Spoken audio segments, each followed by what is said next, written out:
Okay, these are instructions for getting you your account set up for Calendly.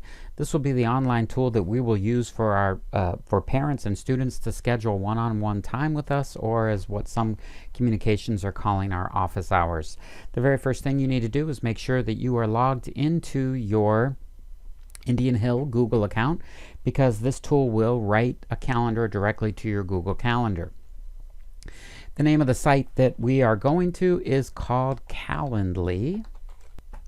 Calendly. You want to go ahead and go into that tool. It'll ask you to put in your email address, and we're going to go ahead and do that. And click sign up. Sign up with Google again. It'll ask you for the account. Make sure that you select your IHEVSD account. It'll ask for some permissions to write to your calendar, and you're going to give it that permission. It'll give you a calendar URL. I would go ahead and accept the default. The calendar tool will actually look at conflicts to see if you have something scheduled. So we will go ahead and click continue. Most likely you won't have any conflicts scheduled, because you'll be setting the hours of availability in here. So the first thing that it does is it asks you for your available hours. You can set them here, but it's probably easier to come back to this and set it up later. So I will be doing that later. So I'm going to click on continue. I'm going to say that I am an education customer.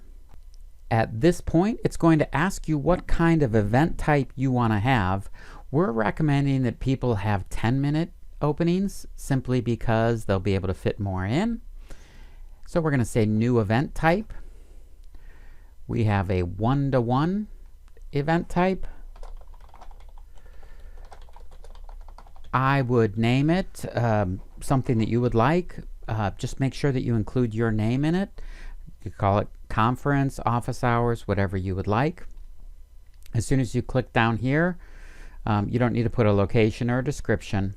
As soon as you click on the event link, it will copy that value from up here and put it in there. We'll say next. All right. It will ask for the event duration of the conferences that we're having. You see ours is not listed, so we're going to go for custom, and we want it to be for 10 minutes. What is the date range? We want to click on edit. We're going to make a date range starting April 6th. And then we are going to have it go until May 29th. And say apply. Hopefully we won't have to use them that long. We're going to go ahead and at this point click next. At this point, we want to set up the form that people will see when they come to schedule a conference with us. So we want to go down to where it says invitee questions. Obviously, we want the person, we want the email, we want to have a question. We're going to edit this question right here. And we're going to have it say, what would you like to discuss? This will help us be prepared. We're going to say apply. We're going to add another question. We're going to say your child's full name, since those names don't always match. We want that to be a required value. Apply. We're going to worry about the order of these questions here in a minute. Would you prefer a phone call or a Google meeting? Details in calendar invite. All right. So some people have expressed that they don't feel comfortable about giving their phone number out, which is fine. And there are some people that block phone calls from maybe numbers that they don't recognize. So it's nice to give them an option. So I'm going to say checkboxes, and I'm going to say phone call, and I'm going to say Google Meeting. And then we're going to delete this last option. So we don't have their phone number yet, so let's add another question. And we're going to say phone number.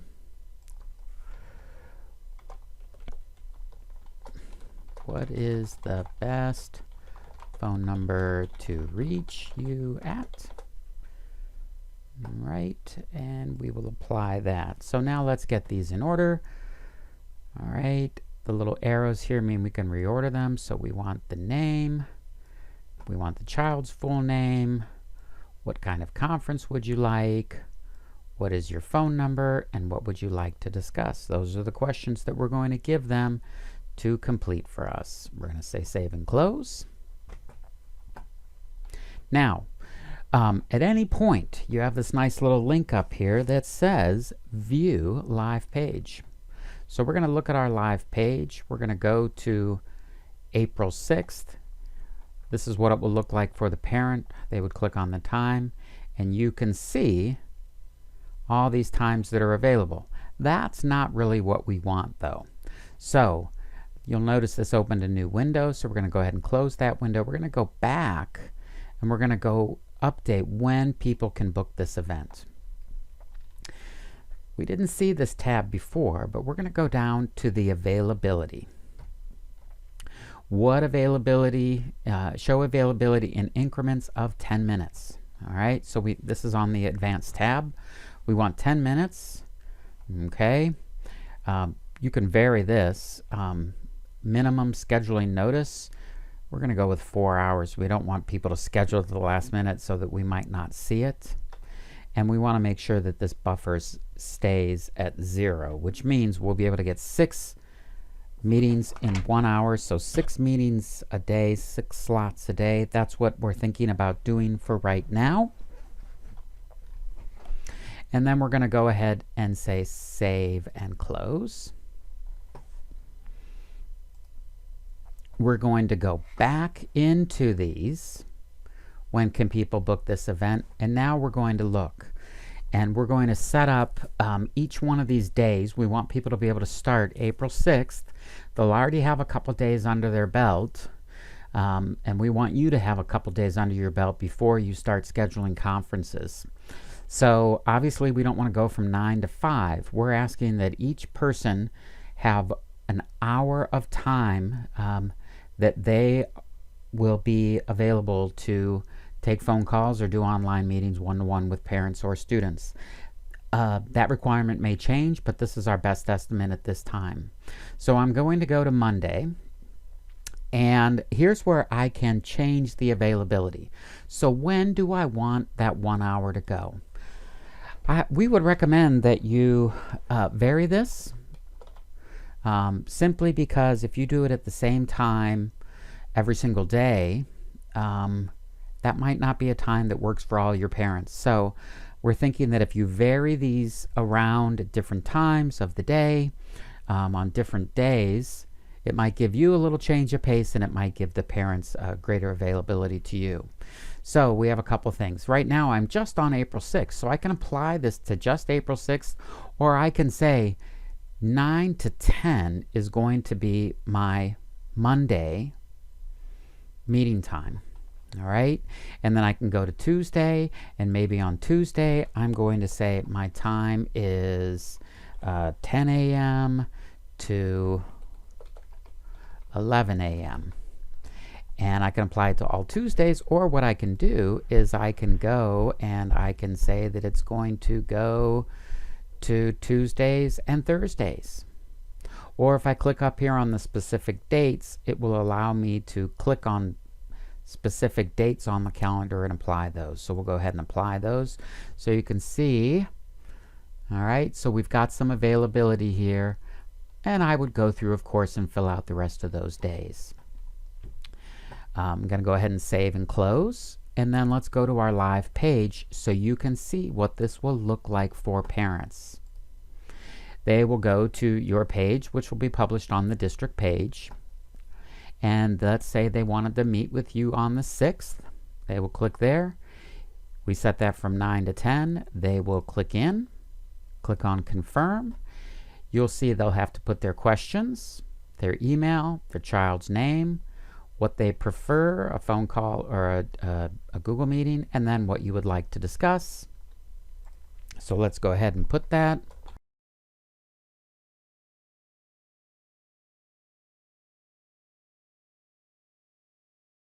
And they will schedule the event.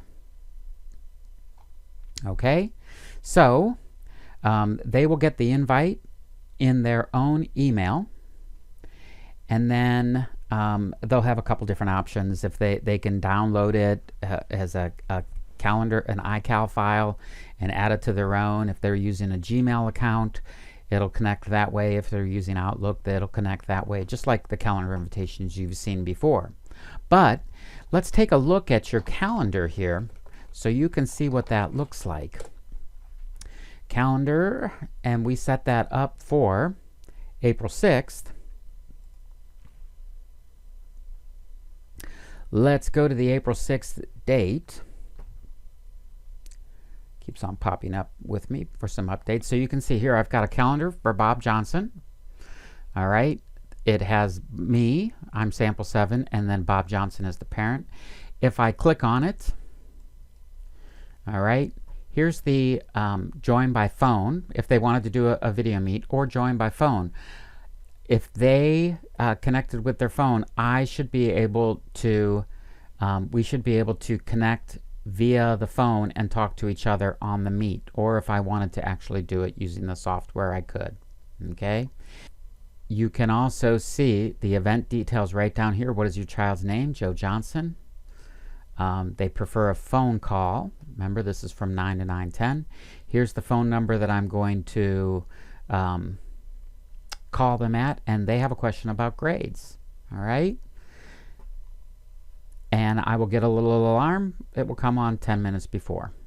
All right. And then I'll go ahead and accept that invitation. And that's what it will look like. All right. So at this point, what we need to do is we need to get a copy of the URL that will get people to your calendar. And we will be gathering that from people using a Google form. So what you need to do is you need to click on your home page. And then where it says copy link, that is the information that we want from you that you will put in a Google form for us. Right, so I copied that. Now all I have to do is paste it. That will be the link that parents will use to get in and schedule a meeting for you. So you notice that at 9 a.m. I already have one scheduled. As people sign up for other events, those will go away. Thank you.